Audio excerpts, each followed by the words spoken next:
Paranormal investigator स्वस्तिक भूतों को झूठा साबित करना चाहता था, पर उसकी आखिरी लाइव स्ट्रीम में कहानी ही पलट गई।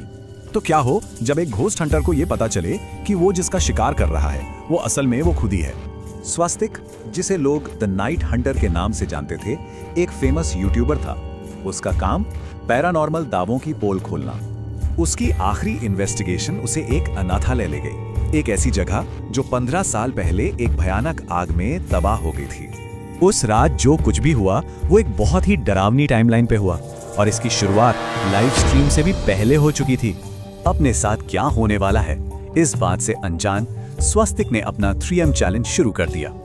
रात के 2:55 पर पहली अजीब चीज हुई।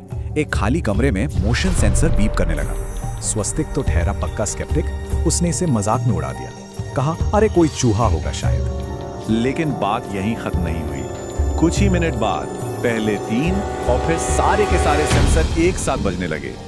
और फिर माहौल में एक अजीब बदलाव आया। पूरा हॉल अचानक एकदम ठंडा हो गया। उसके थर्मामीटर ने भी यही बताया। तापमान पल भर में ही 8 डिग्री सेल्सियस नीचे गिर गया था। और सिर्फ ठंड ही नहीं, हॉल में एक और अजीब आवाज गूंजने लगी। ऐसा लगा जैसे कई बच्चे एक साथ हंस रहे हों। इसके बाद तो हद ही हो गई। डाइनिंग हॉल में एक कुर्सी अपने आप हिलने लगी और फिर एक एक करके कमरे की सारी मेज कुर्सियां हिलने लगीं। अब स्वस्तिक के चेहरे पर डर साफ छलक रहा था। और फिर घड़ी में बजे 3:33। ये वो वक्त था जब चैलेंज अपने सबसे खौफनाक मोड़ पर पहुंचा। अचानक उसे अपने कैमरे की स्क्रीन पर कोई दिखा। जले हुए निशानों वाली एक बूढ़ी औरत जो ठीक उसके पीछे खड़ी थी। वो फौरन पीछे मुड़ा, पर वहां कोई नहीं था। लेकिन स्क्रीन पर वो औरत अब भी मौजूद थी। लाइव स्ट्रीम पर जो लोग उसे देख रहे थे उन्होंने भी उसे देख लिया। चैट बॉक्स में सब चिल्ला रहे थे, भाई भागो। तभी चैट में एक कमेंट आया जिसे देखकर सब चौंक गए। ये कमेंट स्वस्तिक के अपने ऑफिशियल अकाउंट से था।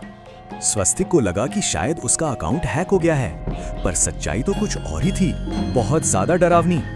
उसके अकाउंट से एक और कमेंट आया जिसने उस खौफनाक राज से पर्दा उठा दिया। उसे याद आया 2:35 पर हुआ वो कार एक्सीडेंट, और तभी उसने देखा कि उसके हाथ पारदर्शी हो रहे थे।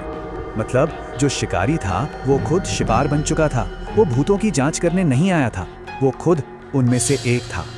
वही बूढ़ी औरत फिर सामने आई, पर इस बार वो डरावनी नहीं थी, बल्कि एक गाइड की तरह उसकी आत्मा को रास्ता दिखा रही थी। पुलिस को बाद में सिर्फ कैमरा मिला जो एक खाली कमरे को रिकॉर्ड कर रहा था, और पीछे छोड़ गया एक अनसुलझा डरावना सवाल।